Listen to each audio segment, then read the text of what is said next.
അസ്സലാമു അലൈക്കും വറഹ്മത്തുള്ളാഹി വബറകാത്തു. അള്ളാഹുവിൻ്റെ കാരുണ്യവും അനുഗ്രഹവും നമ്മളിൽ ഏവരിലും വർഷിക്കുമാറാകട്ടെ എന്ന് പ്രാർത്ഥിച്ചുകൊണ്ട് പ്രവാചകൻ മുഹമ്മദ് മുസ്തഫ സല്ലല്ലാഹു അലൈഹി വസല്ലമയുടെ ജീവിതകഥയുടെ 223 ഭാഗത്തിലേക്ക് നിങ്ങളേവരെയും ഞാൻ സ്വാഗതം ചെയ്യുന്നു. ഹുദൈബിയ സന്ധി 11. ഇപ്പോൾ ഹുദൈബിയ സന്ധിയെക്കുറിച്ചാണ് നമ്മൾ പറഞ്ഞുകൊണ്ടിരിക്കുന്നത്. അതിൻ്റെ വിജയത്തെക്കുറിച്ചാണ് കഴിഞ്ഞ ആഴ്ച പറഞ്ഞത്. ഇൻഷാ അല്ലാഹ് ഇന്ന് പറയാനുള്ളത് ആ സന്ധി വ്യവസ്ഥയിലെ 4ാമത്തെ വ്യവസ്ഥയായ ഖുറൈശികളിൽ നിന്ന് ആരെങ്കിലും ഇസ്ലാം സ്വീകരിച്ച് നബി സല്ലല്ലാഹു അലൈഹി വസല്ലമയുടെ പക്ഷത്തേക്ക് വന്നു കഴിഞ്ഞാൽ അവനെ തിരിച്ച് അയക്കണമെന്നും, മറിച്ച് നബി സല്ലല്ലാഹു അലൈഹി വസല്ലമയുടെ പക്ഷത്തു നിന്ന് ആരെങ്കിലും ഖുറൈശി പക്ഷത്തേക്ക് വരികയാണെങ്കിൽ അവനെ തിരിച്ചയക്കേണ്ടതില്ലെന്നുമുള്ള വ്യവസ്ഥയെക്കുറിച്ചാണ്. അത് ഖുറൈശികൾ സ്വയം തന്നെ മാറ്റേണ്ടി വന്ന അവസ്ഥയെക്കുറിച്ചാണ് ഇന്ന് പറയാനുള്ളത്. ഈ ഒരു വ്യവസ്ഥയായിരുന്നു പിന്നെ നബി സല്ലല്ലാഹു അലൈഹി വസല്ലമയുടെ ഭാഗത്ത് സഹാബികളുടെ അടുത്ത് വളരെ ആശയക്കുഴപ്പമുണ്ടാക്കിയ, അല്ലെങ്കിൽ പിന്നെ ഹുദൈബിയ സന്ധിയിലെ സഹാബികൾക്ക് ഏറെ വിഷമമുണ്ടാക്കിയ വകുപ്പ് എന്ന് പറയാം.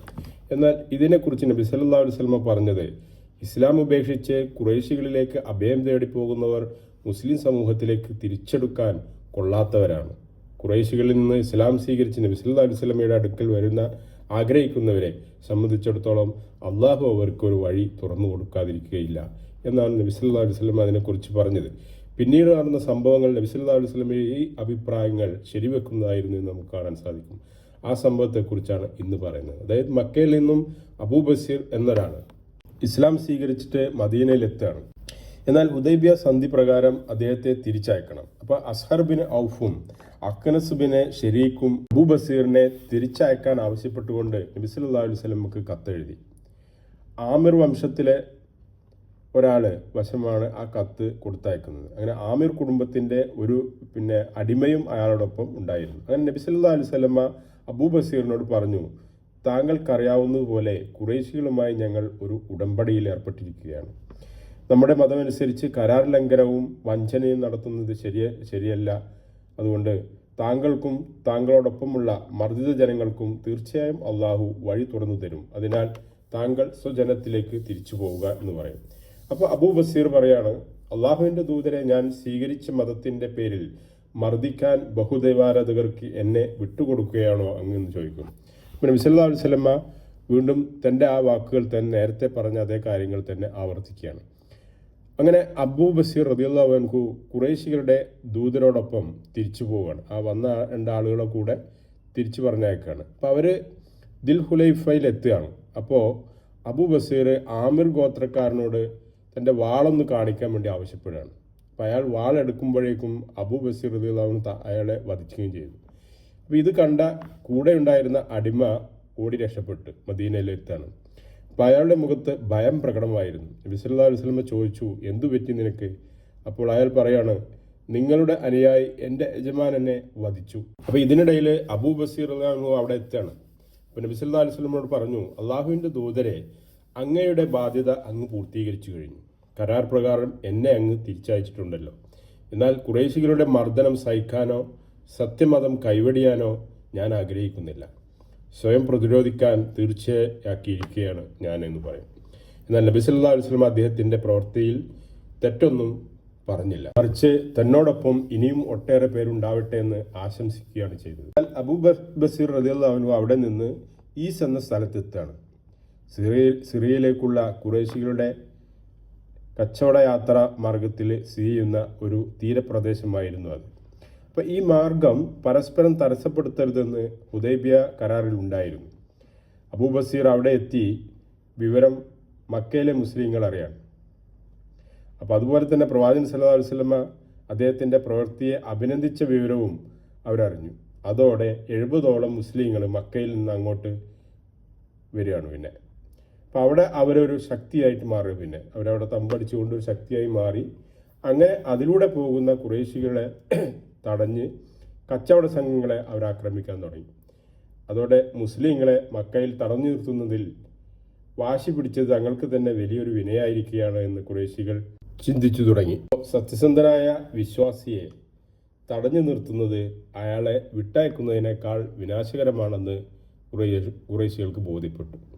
അപ്പോൾ ഇത്തരം ഇസ്ലാം സ്വീകരിച്ച വ്യക്തി കിട്ടുന്ന ആദ്യത്തെ അവസരത്തിൽ തന്നെ മക്കയിൽ നിന്നും ഓടി രക്ഷപ്പെട്ടിട്ട് ഈ സഹാബാക്കൾ ഒരുമിച്ച് കൂടിയ സ്ഥലത്തെത്താണ് അവർ. ഹുദൈബിയ കരാറിൻ്റെ പരിധിയിൽ വരാതിരിക്കാൻ വേണ്ടി അവർ നബി സല്ലല്ലാഹു അലൈഹി വസല്ലമയുടെ അടുത്തേക്ക് ചെല്ലുന്നതിന് പകരം തങ്ങൾക്കെതിരിൽ അക്രമങ്ങൾ അഴിച്ചുവിടുകയാണ് ഈ സ്ഥലത്ത് ക്യാമ്പ് ചെയ്തുകൊണ്ട് എന്ന് ഖുറൈശികൾക്ക് ബോധ്യപ്പെട്ടാണ്.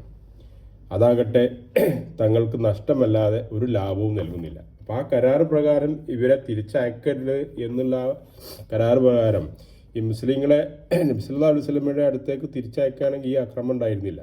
പക്ഷെ അവരെന്താണ് ചെയ്യുന്നത്? നബി സല്ലല്ലാഹു അലൈഹി വസല്ലമയുടെ അടുത്ത് മദീനയിലേക്ക് പോവാതെ ഈ ഭാഗത്ത് തമ്പടിച്ചുകൊണ്ട് തങ്ങൾക്കെതിരെ ആക്രമണങ്ങൾ അഴിച്ചുവിടുകയാണെന്ന് ഖുറൈശികൾക്ക് ബോധ്യപ്പെടുകയാണ്. സഹികെട്ട ഖുറൈശികൾ നബി സല്ലല്ലാഹു അലൈഹി വസല്ലമയുടെ അടുത്തേക്ക് ദൂതനെ നിയോഗിക്കുകയാണ്. മക്കയിലെ മുസ്ലിങ്ങളെ അഭയം നൽകി സ്വീകരിക്കുകയും തങ്ങളുടെ വ്യാപാര മാർഗത്തിലെ ഭീഷണി ഒഴിവാക്കുകയും ചെയ്യാൻ രക്തബന്ധത്തിൻ്റെ പേരിൽ നബി സല്ലല്ലാഹു അലൈഹി വസല്ലമയോട് അവർ അഭ്യർത്ഥിക്കുകയാണ്. അങ്ങനെ വിമർശനങ്ങൾക്ക് വിധേയമായ ഹുദൈബിയ സന്ധിയിലെ ആ വകുപ്പ് നബി സല്ലല്ലാഹു അലൈഹി വസല്ലമയുടെ അടുത്തേക്ക് വരുന്ന മക്കയിൽ നിന്നുള്ളവരെ തിരിച്ചയക്കണമെന്ന വകുപ്പ് അവർ തന്നെ സ്വയം മാറ്റാൻ വേണ്ടി നിർബന്ധിതരാകണം. അങ്ങനെ ഉമർ റളിയല്ലാഹു അൻഹുവിൻ്റെ വിമർശനത്തിന് പാത്രമാവുകയും അബൂബക്കർ റളിയല്ലാഹു അൻഹുവിനോട് ദേഷ്യത്തോടെ സംസാരിക്കുവാനും ഇടയാക്കിയ ഹുദൈബിയ സന്ധിയിലെ ആ വകുപ്പ് റദ്ദാക്കുകയാണ്. നബി സല്ലല്ലാഹു അലൈഹി വസല്ലമ മക്കയിലെ തൻ്റെ മുഴുവൻ അനുയായികളെയും മദീനയിലേക്ക് ക്ഷണിക്കുകയാണ്. അതിനുശേഷം അവർക്ക് അവിടെ അഭയവും നൽകി. അങ്ങനെ ഹുദൈബിയ സന്ധി മുഖേന ഇസ്ലാമിൻ്റെ രാഷ്ട്രീയ വിജയത്തിനും പ്രചരണത്തിനും അടിത്തറയിട്ടുകയായിരുന്നു. നബി സല്ലല്ലാഹു അലൈഹി വസല്ലമയുടെ ദീർഘവീക്ഷണവും ബുദ്ധിസമൃദ്ധിയും കൊണ്ട് കാര്യങ്ങൾ മുസ്ലിങ്ങൾക്ക് അനുകൂലമായി ഭവിക്കുകയാണ്. അപ്പോൾ ഹുദൈബിയ സന്ധിക്ക് ശേഷം നബി സല്ലല്ലാഹു അലൈഹി വസല്ലമയും ഖുറൈശികളുമായുള്ള ബന്ധങ്ങൾ വളരെയധികം മെച്ചപ്പെടുകയാണ്. സമാധാന സ്ഥിതി സ്ഥാപിതമായതോടെ അന്യോന്യമുള്ള ആശങ്കകൾ അകലെയാണ്. അങ്ങനെ ഖുറൈശികൾ തങ്ങളുടെ ശ്രദ്ധ മുഴുവനും വ്യാപാരത്തിൽ കേന്ദ്രീകരിക്കുകയാണ്. മുസ്ലിങ്ങളുമായിട്ടുള്ള ഈ നടന്ന യുദ്ധങ്ങൾക്കൊക്കെ കൊണ്ട് കാലങ്ങളായി അവർക്ക് നഷ്ടം സംഭവിച്ചിരുന്നു. അതൊക്കെ വീണ്ടെടുക്കാനുള്ള ശ്രമത്തിലായിരുന്നു ഖുറൈശികൾ ഉണ്ടായിരുന്നത്. എന്നാൽ നബി സല്ലല്ലാഹു അലൈഹി വസല്ലമയും സംഘവും ഇസ്ലാമിൻ്റെ സന്ദേശം നാടിൻ്റെ നാനാഭാഗത്തേക്കും എത്തിക്കുന്നതിൽ കൂടുതൽ ശ്രദ്ധ പുലർത്തുകയാണ് അവർ ചെയ്തത്. അപ്പോൾ ഈ ഒരു ഭാഗം ഇവിടെ വെച്ച് അവസാനിപ്പിക്കുകയാണ്. ഇത് നിങ്ങൾ കേൾക്കുകയും നിങ്ങളുടെ അഭിപ്രായങ്ങൾ പങ്കുവെക്കുകയും ചെയ്യണമെന്ന് അഭ്യർത്ഥിച്ചുകൊണ്ട് നമ്മുടെ പാപങ്ങളെല്ലാം പുറത്ത് അള്ളാഹുവിൻ്റെ സ്വർഗത്തിൽ ഒരുമിച്ച് ചേരാൻ നമ്മളെവരെയും അള്ളാഹു സഹായിക്കട്ടെ എന്ന് പ്രാർത്ഥിച്ചുകൊണ്ട് നിർത്തുന്നു. അസ്സലാമു അലൈക്കും വറഹ്മത്തുള്ളാഹി വബറകാതുഹു.